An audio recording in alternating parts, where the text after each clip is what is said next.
Hello and welcome to Tea is Good, Books Are Better, the podcast where we drink tea and talk about books. I'm Raven. I'm Jess.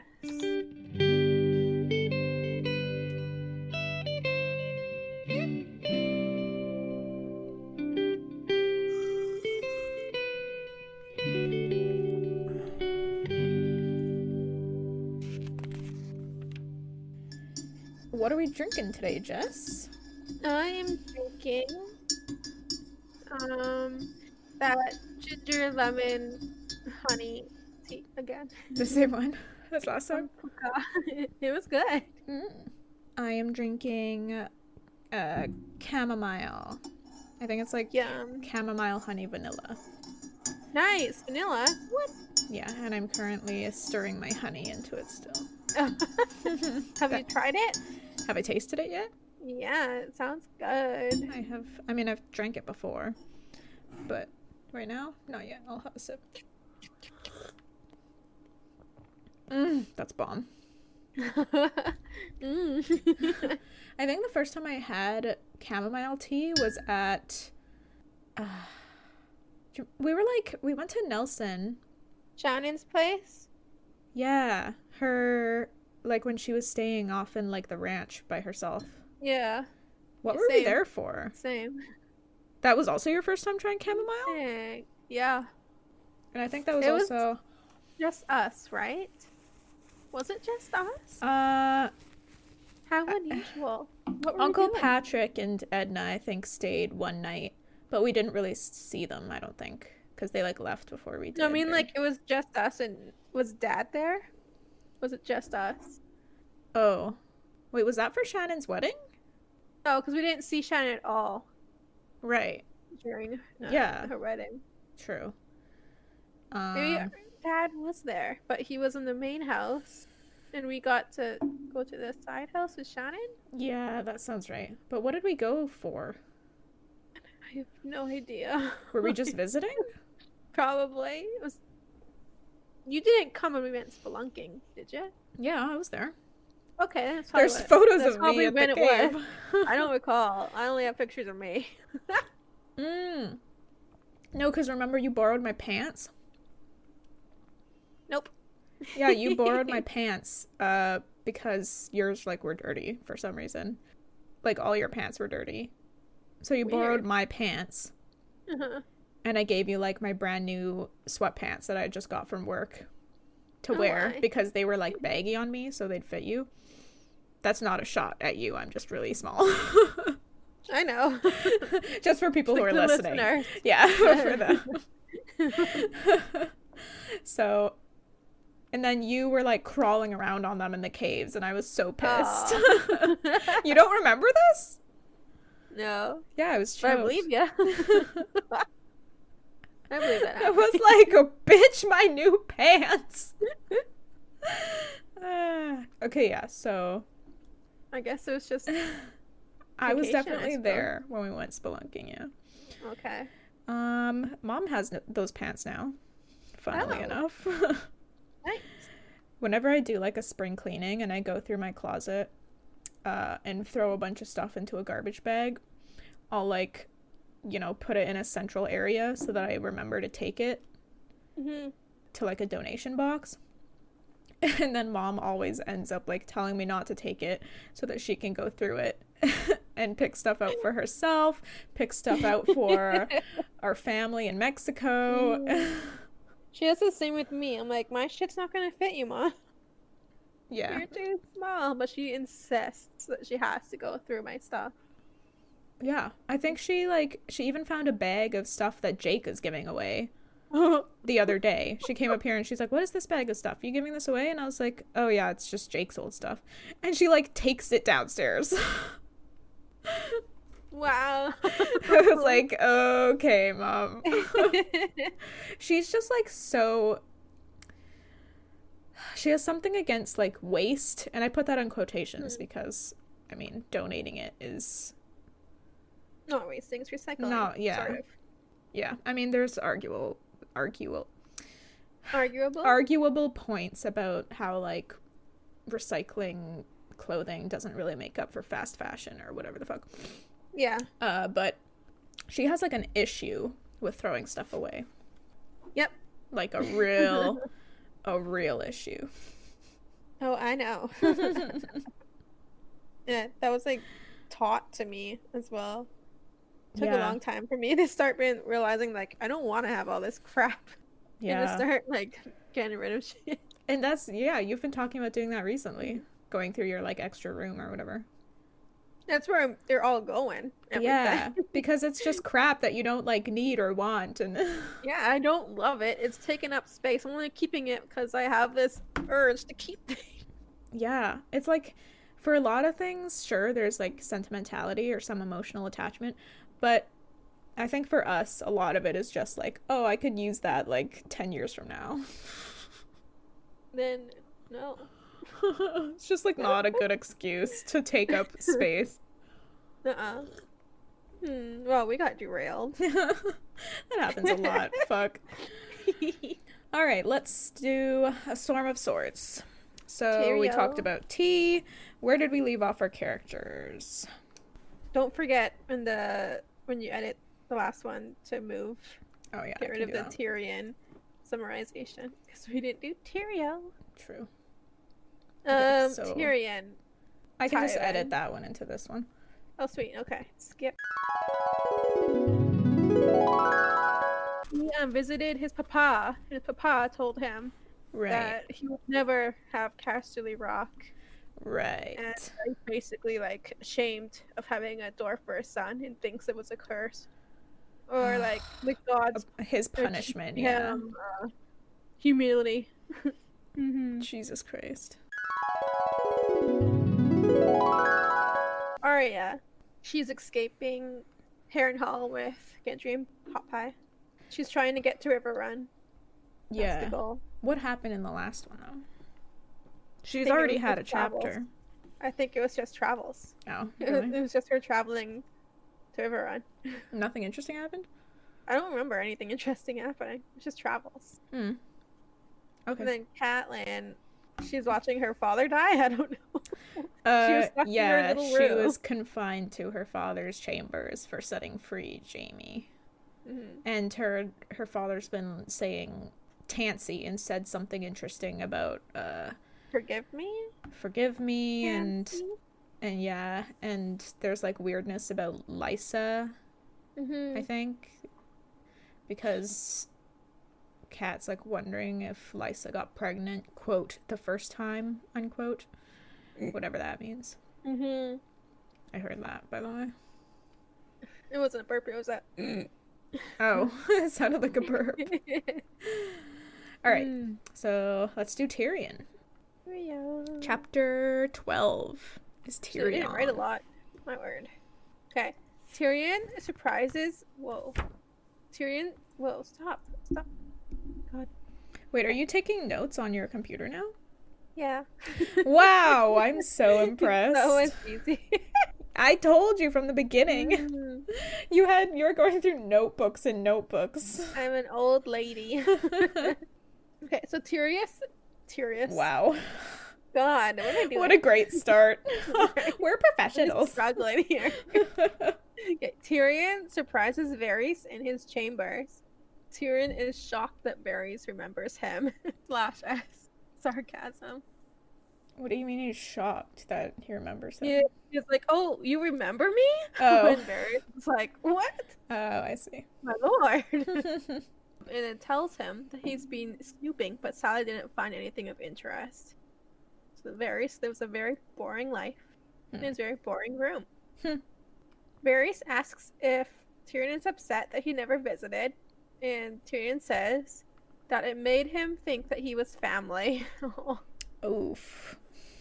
Varys says that his scar is so nasty that he couldn't expose himself to the horror. Oh, Jesus Christ. He's got no chill. And he said it in like a really like sad way, like I'm sorry, but you're gross. I'm sorry, but I can't look at that ugly mug. Oh man. Tyrion learns that Grand Maester Pycelle has been restored as a member of the council, Should we remind everyone why he was removed from the council in the first place? Cause he's a little sneak that Tyrion didn't like. Mm-hmm. He reported to Cersei a lot. Yeah, and Tyrion figured it out by like telling everyone a different piece of information and figured out it was Pycelle who was reporting to Cersei because it was his piece of information that he gave Pycelle that Cersei ended up coming to Tyrion with. Yep. So Pycelle is now a member of the council again. Sir Boros Blount is having his white cloak restored. The white cloak was stripped off him when he refused to die for Tommen. Cersei stripped it from him. When Tyrion's guy snatched Tommen and took him away to use as leverage, keep Cersei from harming. Wait, so which guy had his cloak restored? Sir Boros Blount. And which guy was that in that situation? He was the white cloak assigned to protecting Tommen. Okay, so Cersei stripped him of the white cloak. Because he didn't die for Tommen, and let him. But Tywin restored it? Yeah. What? That's kind of surprising. I didn't realize that. I think they just wanted, because they're like really low on white cloaks. Oh. I think there's like 3 or 2. A lot of them died, and then the Hound bounced. Right. Varys asks why Bronn has been so interested in Sir Mandon Moore as of late. Tyrion reflects that Bronn hasn't found any info on him. Tyrion admits that Sir Mandon doesn't seem to have any friends, and Varys suggests that he should go look in the Vale. Like, apparently that's where he comes from. Oh.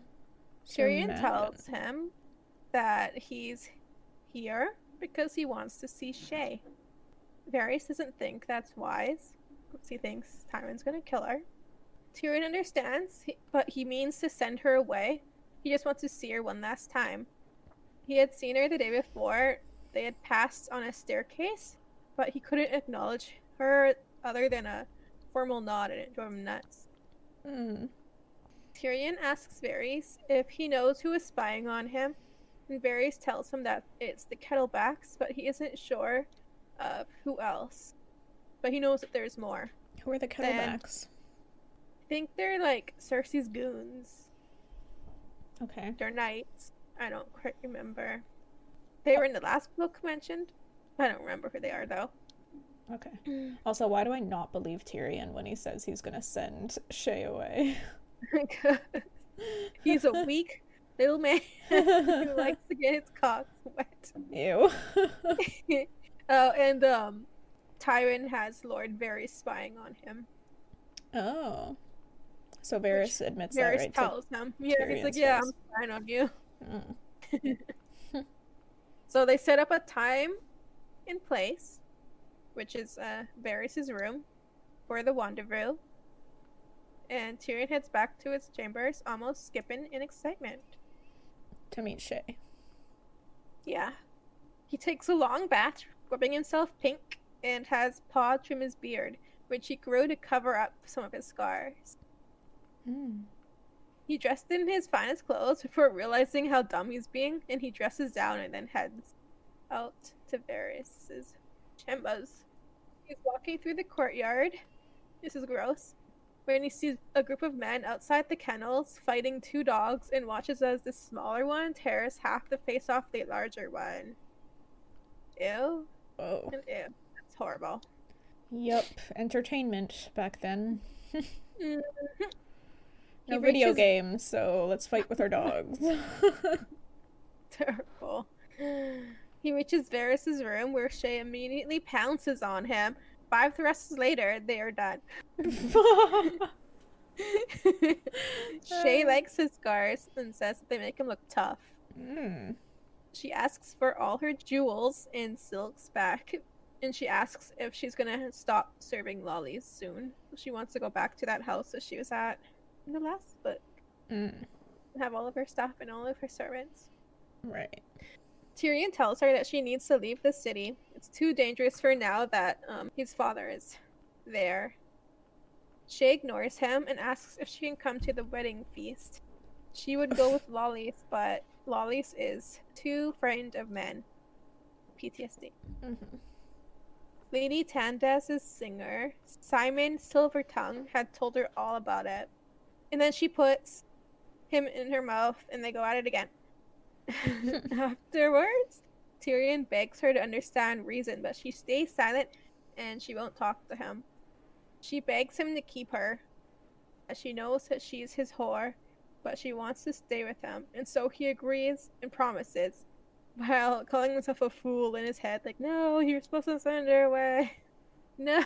Well, he's like, yes, you can say. Yep. Saw that coming. Right. Back in his chambers, he sends Pod to fetch Bronn. A few hours pass. Pod finally comes back with a pissed off Bronn in tow, and Tyrion basically orders him to kill Lady Tanda's singer, Simon Silvertongue. Sorry, can you explain again why Tyrion wants this guy dead? I'm guessing it's because he's talked to Shay, and he knows of her, possibly?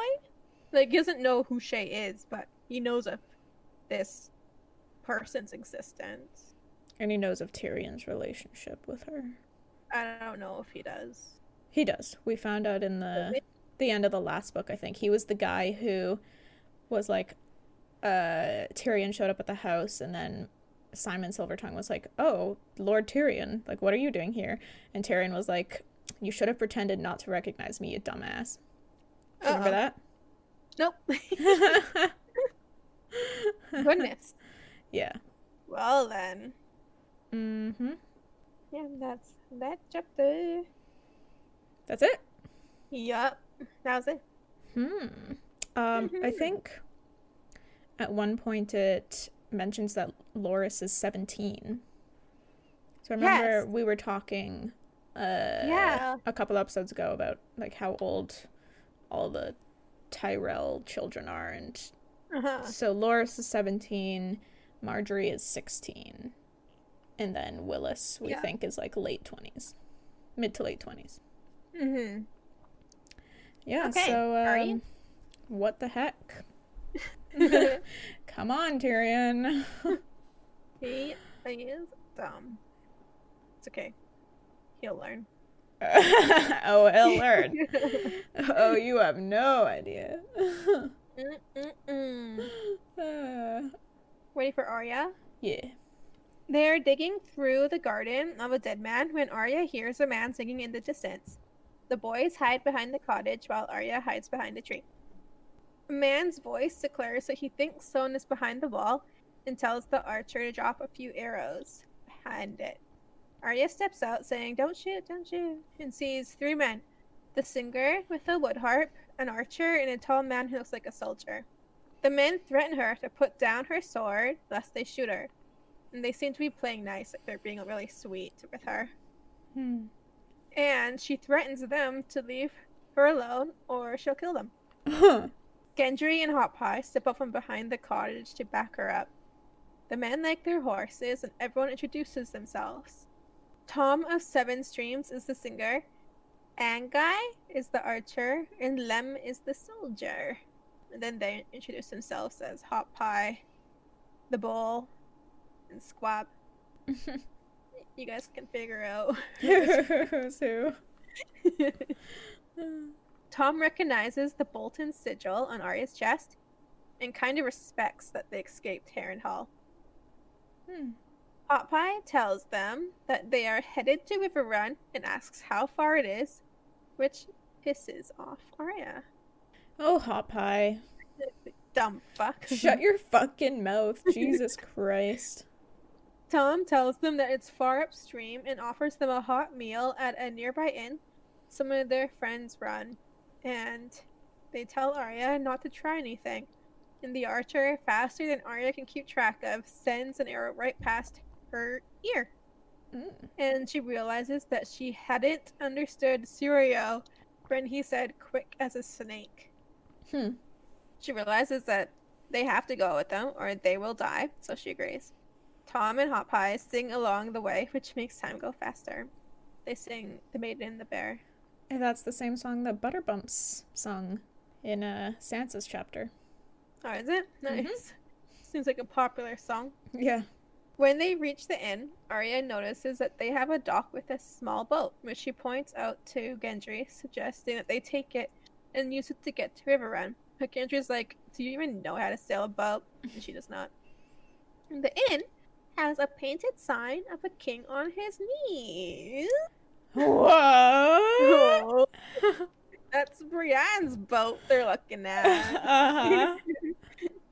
So it's the same inn that Brienne and Jaime and Cleos were at in Jaime's chapter. And it looks like this gang of bandits or whoever are the ones who are in this inn. Gendry offers to stay with the horses as Arya and Hot Pie enter the inn. An ugly woman starts issuing orders, and they start to prepare a meal, and everyone gets ale because the water is gross. The husband of the woman mentions the horses in the stables, and Tom calls him out for selling their other 3. Apparently, he had sent the people he sold them to their way so they can steal back the horses, but they never saw them. Yeah, so he was telling Brienne to like go into the forest instead of on the road, and then that's when Brienne was like, I'm gonna take the road. Yep, she's like, fuck these guys. Smart. They start to mock the husband for being coerced because he was afraid of one man, a woman, and a man in chains. And the husband retaliates that the woman was huge and in armor, and he didn't like the look in the eyes of the man in chains.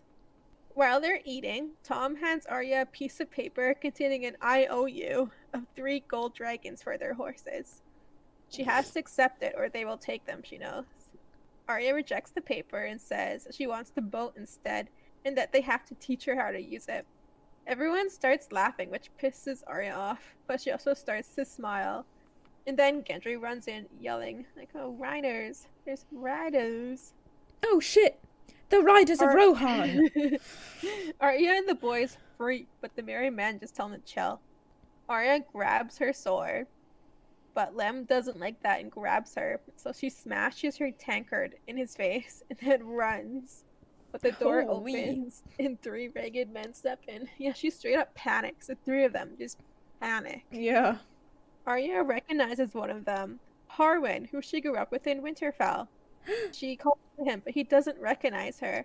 She starts crying, telling him that he used to lead her pony when she was little, and he's like, holy shit, you guys, this is Arya Stark of Winterfell. Dun, dun, dun.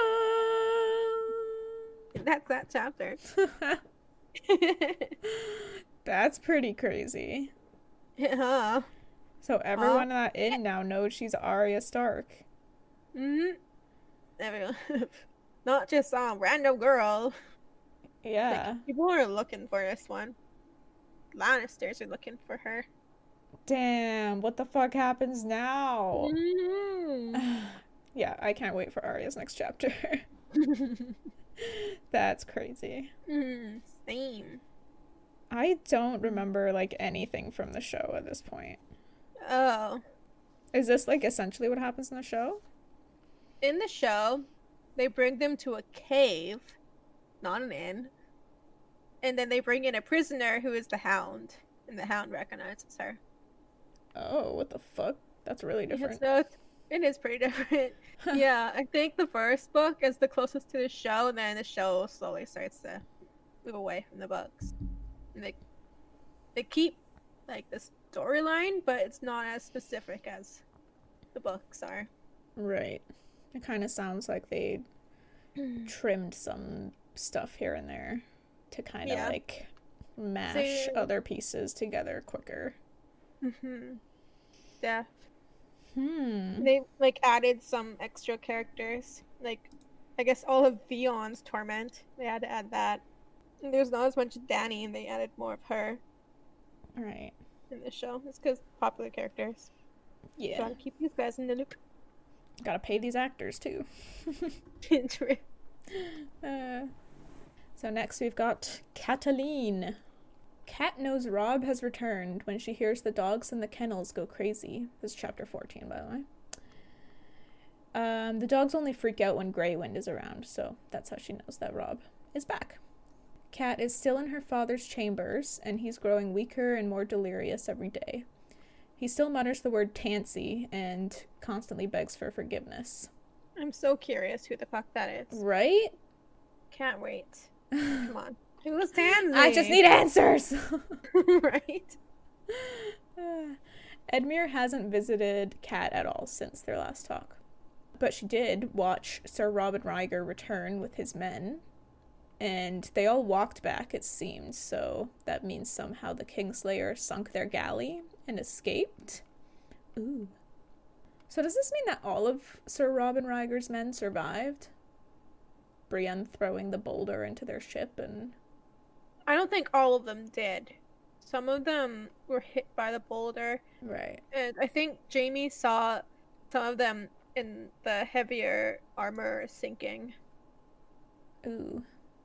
So some did, some didn't. Right. Okay. Another thing Kat noticed from the roof was, on the day her brother returned, groups of men were gathered by the main gate shouting at each other. A bunch of them grabbed their horses and rode out of the castle, trampling one of Robb's white banners. Kat thought she recognized Sir Perwyn Frey, but had no idea what was going on when she saw this. Sometime after Robb returns, he summons her to the Great Hall. The hall is filled with Robb's bannermen. Robb is on the dais. He no longer looks like a boy. I feel like she thinks this every time she sees him. I guess it would be shocking for a parent to watch their kid grow so fast like that. Yeah. So that's just like, that's the thing that she thinks about every time she sees him. He's no longer a boy. He's no longer a boy. He's no longer a boy. He's not your boy. We fucking get it. Man now. Huh. And Robb is praising Edmure on his victory. Sir Desmond leads Kat towards the dais, and she notices that there are people up there that she doesn't recognize. She wonders if they're prisoners, but can't figure out why Robb would bring captives up onto the dais with him. Weird. I knew what was happening right away. This is one thing I did remember. Kat tells herself that Robb will forgive her, but in truth she's unsure how he will respond, and she's scared. But when he looks at her, he looks more apprehensive than angry, which is confusing for Kat. Robb greets her, and she asks about his wound that she heard of. He says he took an arrow through the arm while storming the crag, but he had the best of care, so it's all Gucci now. Oh, nice. Kat asks if Robb knows what she did and why, and he knows that she let the Kingslayer go for the girls. Lord Rickard Karstark accuses her of robbing him of his vengeance, since Jaime Lannister killed his son.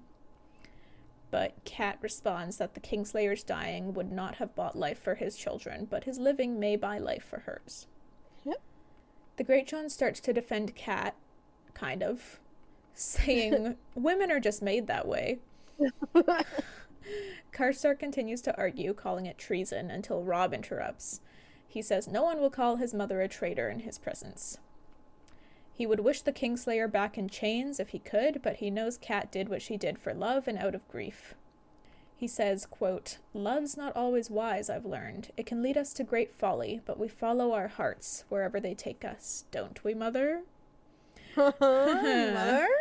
Don't we? Huh, Mom? Don't we? Huh? Pretty fucking sus, Robb. Yep. Robb says he forgives her and says he knows what it is to love so greatly you can think of nothing else. Whoa. Oh no. Oh no. Oh no, no, no, no, no. He wants to speak more privately, so he dismisses all the River Lords and Northerners. As people are leaving, Kat realizes Grey Wind isn't here with Robb, where he usually is, which she finds strange and disturbing. Very disturbing. Yeah. When it's only Robb, the 3 Tullys, and the 6 strangers left, she asks them if they're new to her son's cause. A younger knight confirms they are, but they're also eager to show their loyalty. Robb looks uncomfortable. He introduces Lady Sybil, the wife of Lord Gawain? I don't know how to say that. Gawain? Gawain? Glenn. Gawain. Let's say Gawain. Sure, sure. Lady Sybil, the wife of Lord Gawain Westerling of the Crag. Her husband was one they took captive in the Whispering Wood. Cat recognizes the name Westerling as a minor house sworn to the Lannisters. Robb introduces Sir Rolf Spicer, Lady Sybil's brother, who was castellan at the Crag when Robb took it. He also introduces the children of Lord Gawain and Lady Sybil. Sir Reynold Westerling is a young knight, Alenya is a little girl, and Roland Westerling is Robb's boy squire. Cat wonders if Robb won the Crag's allegiance. If so, it makes sense for them to be with him, since Tywin doesn't take betrayal lightly. A maid comes forward last, and Robb introduces her as Lady Jane Westerling, Lord Gawain's elder daughter, and his lady wife. Uh-huh. Uh-huh. Uh-huh. Yeah. But he can barely get those last words out. He's like, my lady wife. Yeah. Cat greets the girl and welcomes her to the family, but obviously she's thinking about how Robb is pledged to someone else. Oh fuck, oh fuck, oh shit. fuck. Not the phrase. We didn't fuck over the phrase. The girl promises to be a good wife and a wise queen, and Cat's like, oh yeah, I gotta remember that this girl's the queen. Oh shit. Robb allows the Westerlings to retire to their chambers. Cat asks if she's right that Lord Gawain is sworn to Tywin Lannister, and Robb confirms it. He tells her Jason Mallister captured him in the Whispering Wood and has been holding him for ransom. Robb will free him now, of course, but he may not wish to join them, since Robb and Jane wed without his consent. So, that's her father Yes. that they have prisoner. Yeah. Oh shit. This is just getting more and more Yep. crazy. Robb recognizes this marriage puts Lord Gawain in danger. The Crag is not strong. It's a minor house. It's like a small fortress. I wouldn't even call it a fortress. What would you call it? Little baby castle.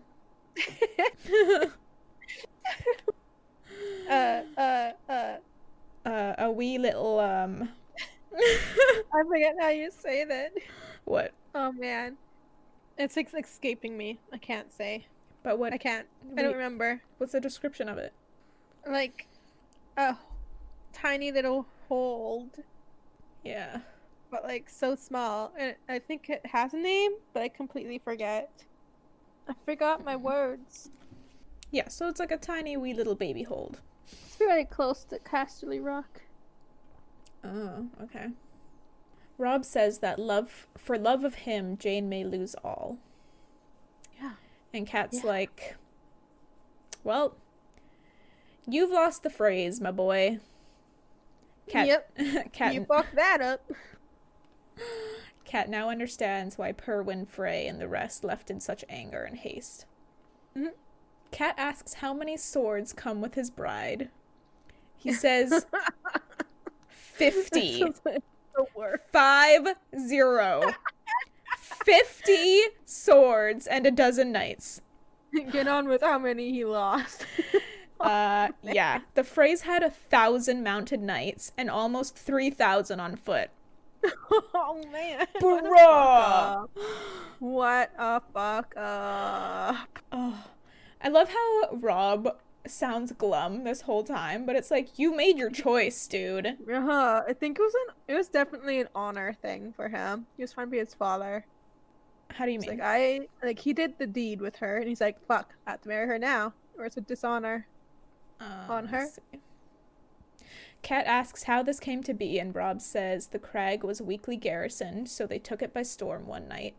Robb took an arrow in the arm just before Sir Rolf Lee. Yeah, God, I can't English right now. I've got like fat lips. Same. Let me take another sip.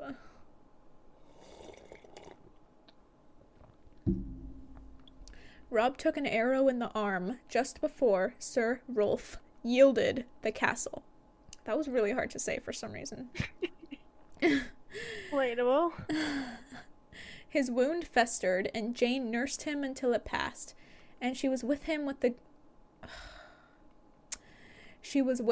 the great John brought him news of Bran and Rickon, and that night she comforted him. Kat's like, ew, I don't need to know how she comforted you.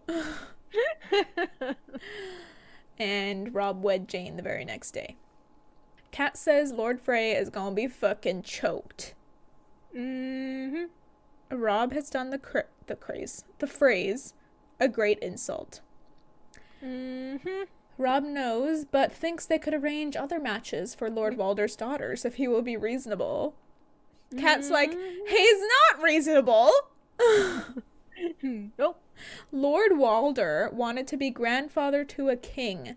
Robb broke his oath and slighted the honor of the twins by choosing a bride from a lesser house. Oh, man. That's like, ugh. I can almost see it from Lord Walder's view. Yeah. From his perspective. Like, Robb fucked up big time. They made a deal to let Robb cross the twins. So Robb took that deal, crossed the twins, took all of 4,000 of his men. Took 4,000 of the Frey's men, and then is like, oh, fuck you. I'm not gonna marry your daughter. Nope. Pooped all over it. Bruh, he fucked up. He fucked up. Yep. Brynden Blackfish suggests continuing this conversation in private. Are they not in private already? Where? They're in Maybe not in front of the family of Craig people. They're already gone. Oh, really? I thought they were... No, he sent them to retire a while ago. It's just, it was only Robb and the 3 Tullys, and then the 6 strangers left. And then all of the Westerlings retired to their chambers. So it's just Robb and Kat, and then Edmure and her brother at this point. Or sorry, her uncle. Okay. So, I don't really get that. They just don't want to be in the Great Hall anymore. Maybe there's eavesdroppers. I ain't dropping no eaves, sir. Okay, anyway. That was a pointless deviation. I was just slightly confused. Robb agrees and suggests the audience chamber. On their way there, Kat asks where Grey Wind is. Robb says he's in the yard being fed, and Kat says he's always kept Grey Wind with him. Robb says a hall is no place for a wolf. He gets restless. And then Robb says he never should have taken Grey Wind into battle. The wolf has killed too many men to fear them now. Also, Jane is anxious around him, and he terrifies her mother. And Kat's like, okay, well, that's the real reason. Kat says Grey Wind is a part of Robb. To fear the wolf is to fear Robb. And he starts to get irritated. He says if Kat had seen him in battle, she'd feel differently. But Kat's like, I saw Bran's wolf rip out a man's throat, and I loved that dog for that. Robb then mentions that Grey Wind doesn't like Jane's uncle, Sir Rolf, in particular, which scares Kat. Right away, she's like, send him away. Send Sir Rolf away. Robb thinks that's ridiculous, but Kat begs him. Any man Grey Wind dislikes is a man she doesn't want close to Robb. She says the wolves are more than wolves. She thinks the gods sent them. Robb used to think the same until he learned about Bran and Rickon. Their wolves didn't do them any good. But he agrees to find some way to send Sir Rolf away to ease Kat's mind. In the audience chamber, Edmure is blabbing about the fight at the stone mill until the Blackfish tells him they've heard enough of his boasting. Apparently Robb's praising of Edmure in the Great Hall was an act to avoid shaming Edmure in front of his people. What? I actually... I like that they're putting Edmure in his place because he just really annoys me. Same. Robb and the Blackfish tell Edmure he was supposed to hold River Run, no more. Robb explains that they stayed in the west for so long after Oxcross because they wanted Tywin to come west. They had a good plan to trap him there, while Stannis attacked King's Landing. Edmure is shocked and defensive. he says they never told him, and Robb's like, we told you to hold River Run. When Edmure stopped Tywin at the Red Fork, he delayed him long enough for word to reach him of what was happening back east. So that's when Tywin turned his host around and took Stannis from the rear. Edmure looks sick at this revelation. He says, basically, he never meant to fuck things up and he will make amends by leading the van in the next battle. Cat suspects he wants glory more than he wants to make amends, though. Probably. Robb says the next battle will be soon enough. The Lannisters will take the field against him once again when Joffrey is wed. And this time, they'll have the Tyrells with them. And he may also have to fight the Freys. Fuck! Fucking Robb. Right. And Edmure for fucking things up even more. Bruh. Cat, however, says that Robb's first duty must be to win back Winterfell. Theon sits in his father's seat with his brother's blood on his hands. If Robb doesn't defend his own people first, he is no true king. But winning it back will be no easy feat. There are Iron Men controlling the Sunset Sea and Moat Cailin, and angry Freys would be at their backs. So Robb basically has to admit that there's no way they can win without the Freys. He sees no hope without them. Robb thinks there must be something to soothe Lord Walder's pride, and Cat says not something, but someone. Ooh. And that's it. Goodness. Man, getting rid of Grey Wind. No. That's a big fuck up, too. I'm just like, I see all the dominoes lining up right now, and it's making me really, really sad. Yeah. Yeah. You didn't really see it as much on the show, did we? I don't remember anything, Jess. In the show? Okay. I don't think it was as obvious in the show of how much of a fuck up Robb did. Yeah. I'm pretty excited to get to this part in the show with Eric. For those who don't know, we are doing mini episodes on our Patreon with our brother Eric, and we're forcing him to watch Game of Thrones for the first time. We just finished season 1, so we'll be starting season 2 soon with him. But yeah, I'm really intrigued to see how Eric will react when we get to this stuff. Like, is he gonna understand the gravity of the situation? I doubt it. Yeah. I mean, I sure didn't when I first watched it. I was just like, oh, a love story. Yeah. I was blindsided by the red wedding. Yeah. They definitely... I know that they changed Jane's character in the show. Yeah. I think her name's not even Jane, and she's like a completely different character. I don't think she's the daughter of she's Galen. from across the narrow sea in Volantis. Right. And she was like some sort of healer or something. Yeah, I don't even remember how. She was like just some random woman he falls in love with. That's almost more offensive. Yeah, someone with slap in the face. Someone with no house and no lands at all. Yep. So this chapter was kind of hard to read just because it's like, ugh. Right. So like, disappointing. This is a fuck up. Oh my god. Oh my god, Robb. Oh, it just sucks that like it really hit me in the face that this is Robb's fault. Yeah, it was. It was all his fault. Fuck, like he fucked up.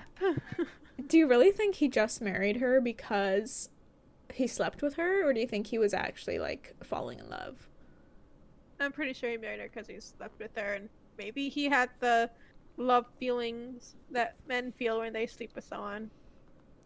Is that a thing? Maybe. Huh. I think some people get attached. Yeah. I thought stereotypically that was more of a female thing. There are guys out there who knew. Romantic dudes. You want love. True. Ted Mosby. Who dat? You never watched How I Met Your Mother? I mean, I have. But, like, not, like, rigorously. He's the main character. Okay. Yeah. What was I saying? I was just saying that this chapter is like really sad and disappointing. Obviously, I'm curious about like the next step at this point because Kat says like there might be someone who could soothe Lord Walder, and like who the fuck is that? I don't know. I don't remember anything. Do you know what she's talking about? Maybe Edmure. In the show, they offered Edmure for one of his daughters. Edmure? Yeah, Edmure. What is Edmure? I don't know. Uncle to the king of the north, I guess. And I guess like Lord of Riverrun. Yeah. But like he's not the king in the north. Fucked up. Okay, well, we'll see if she goes or if she suggests Edmure or someone else, but that's intriguing. I am also I'm not excited for Kat's next chapter, but I'm like, I need to get to it. You know? Let's see what happens. Okay. Yeah, I must know. Like how fast is this gonna accelerate? Right? Or fall apart, I guess. Is the Red Wedding in this book? I have no idea. Ooh. No idea. Fun fact, which I've probably said before and will repeat again when we get to the Red Wedding.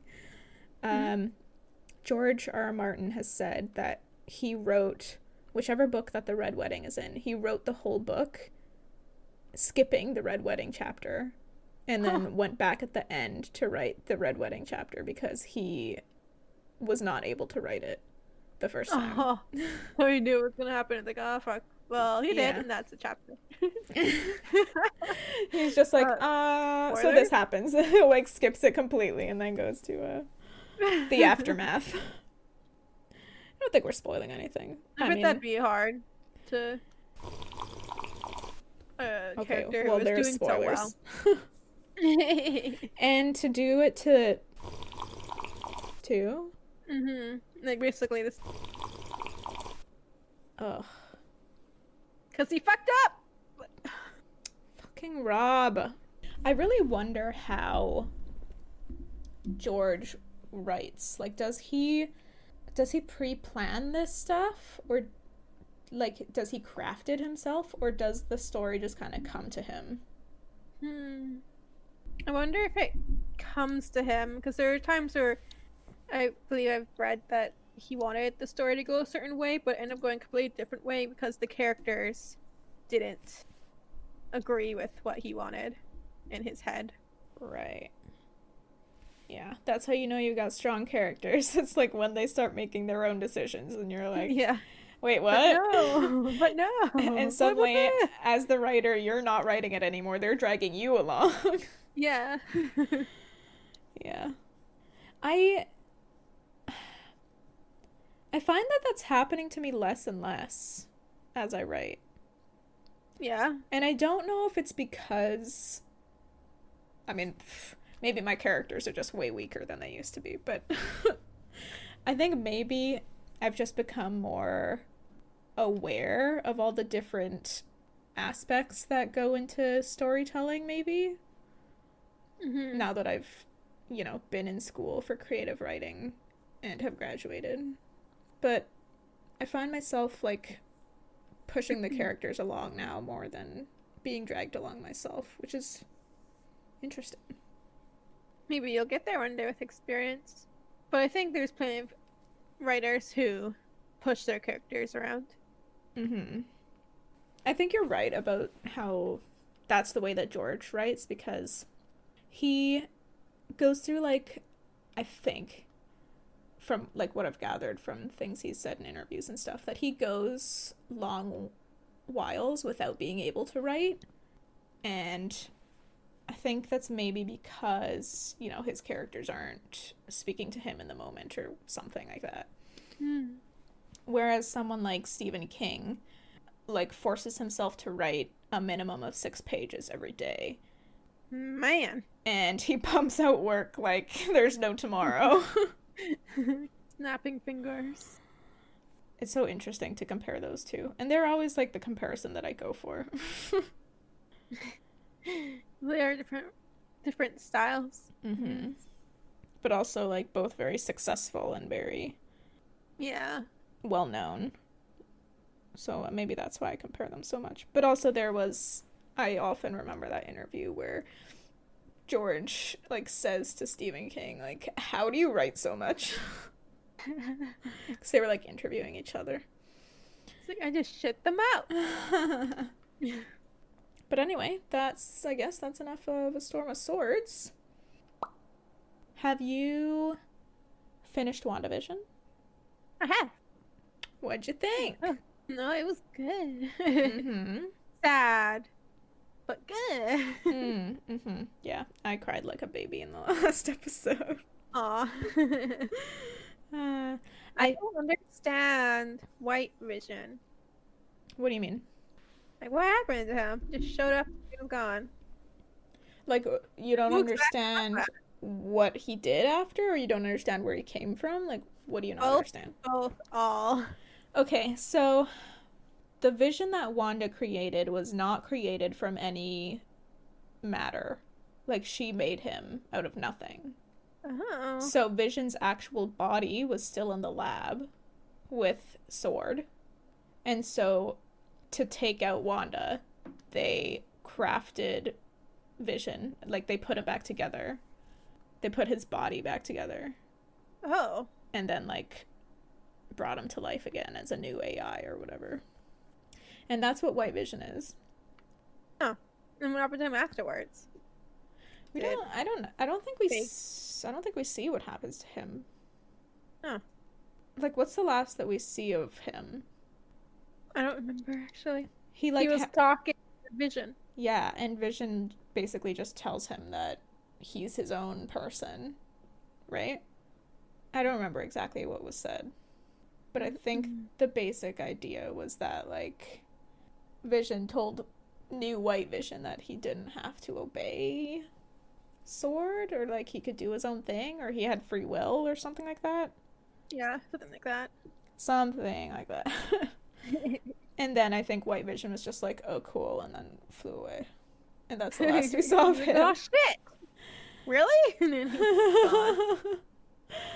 So I'm sure he'll be back. We'll see him probably in, like, WandaVision 2, or maybe he'll even show up in some more, like, MCU shows. Who knows? Good. Yeah. Good. And now Falcon and Winter Soldier is a thing. I think I saw that. Have you started watching that one yet? No. There's only What one am I episode watching? so far. I think I'm watching something, but I don't recall. Oh, yeah! I was watching Cake on Netflix. Have you seen that? Is that like a food show? Nope. Cake? Uh-huh. Is that Yeah. a show? What is that? It's like, how to explain? Like, it's really artsy-fartsy style show with a bunch of different things put in. And it's like tackling modern society through an artistic view. And it's really cool. Is this like a documentary? Like, what is it even? I have no What is idea how it? to explain. What is it? It's just an episode with a bunch of little clips in there. They're from different people, like different types of like animation or claymation or live actions, different little things all put into one episode. It's like all like tackling a certain theme that they have for the episode. Okay, I need to look this up. I watched, while I'm looking this up, I watched 1917. Have you heard of that one? 1917? Yeah. No. Netflix? No, it's not really on anything, so Jake bought the movie. He bought the Blu-ray and we watched that. It's a war movie about World War One. Jake's like really into that kind of stuff. And what's cool about it? Well, first, it was really good, and I would recommend it for sure. Okay. What's cool about it is that it's taken as, it's like one shot. The whole movie is one continuous shot. Whoa. There's no cuts. And it's a full-length movie. Whoa. It is That's crazy. So What? cool. That was being hard. Oh, yeah. Why do I not see it? I go to Disney. I go to search. I type in cake. Nothing. Oh, wait. I found it. There you go. Featuring a diverse array of narratives from storytellers, this half-hour showcase features live action and animated comedy programs of varied length that are equal parts thought-provoking, laugh-inducing, authentic, and raw. Yeah, that doesn't really explain much about what it is. It's so different. Yeah, I guess so. Interesting. How much of it have you seen? I think we watched maybe 3 episodes. Okay, and it's good? I liked it a lot, and so did Johnny, which I was more surprised about. Because remember when it started out, it was like this poetry jam about being pressured to go out on a weekday when this girl's really tired, and then being like ditched or like ghosted afterwards, and then she getting a flashback of middle school and being like ostracized from a group, and it was pretty cool. Okay. It's like poetry jam / like a little rap thing. That's so weird. Like, I still don't understand what it is, and I'm looking at it. I guess I'd have to watch it. Watching an episode. I'll try and watch one by the time we record again, and maybe we'll talk about it. Oh, you should try and watch The Falcon and the Winter Soldier too, and we can talk about that. Ooh, I'll try. But you should watch Legends first, because it'll like remind you of all the characters who are in it and what they've been through in the MCU. Legends? Yeah, also on Disney Plus. So those are like 5 to 10 minute like snippets just reminding you about like who's the Falcon, who's the Winter Soldier. Oh. And then who is like this other person who's going to be in it, and who's this other person. Yeah, they're like the Falcon one's 7 minutes, the Winter Soldier one's 8 minutes, and then there's 2 more as well. Okay, cool. So you do that, I'll do this. All right, well, I think that's it for this episode. If you guys want to see Eric one day react to the Red Wedding, check us out on Patreon. It'll be on our Oolong tier. Take a look. And if you want more of the podcast, please follow us on Instagram. You can follow the podcast at TIGBAB Podcast, or you can follow us separately. My handle is Crimby, Jess's is Jess.Egan24. You can also find us on Facebook. Just search TIGBAB Podcast or Tea is Good, Books Are Better, and we should show up there. Also, please subscribe to our good friend Bahrami on YouTube. He's the one who made our jingle, which you heard at the start of this episode, and he's a really cool guy and makes dope stuff, so check him out. And you can also join our Patreon, patreon.com/teaisgoodbooksarebetter. We have a few different tea-themed tiers with fun rewards, such as behind-the-scenes content, outtakes, and mini-episodes in which we force our brother to watch Game of Thrones, which he hates. So you will be getting something in return for your contribution, and you'd also be helping us improve the podcast with better equipment, but we also just appreciate you listening. And please don't forget to share the podcast with your family and your friends. It is the best way for us to grow. That's it. Thanks for listening. That's it. Sweet. Okay, bye. Bye.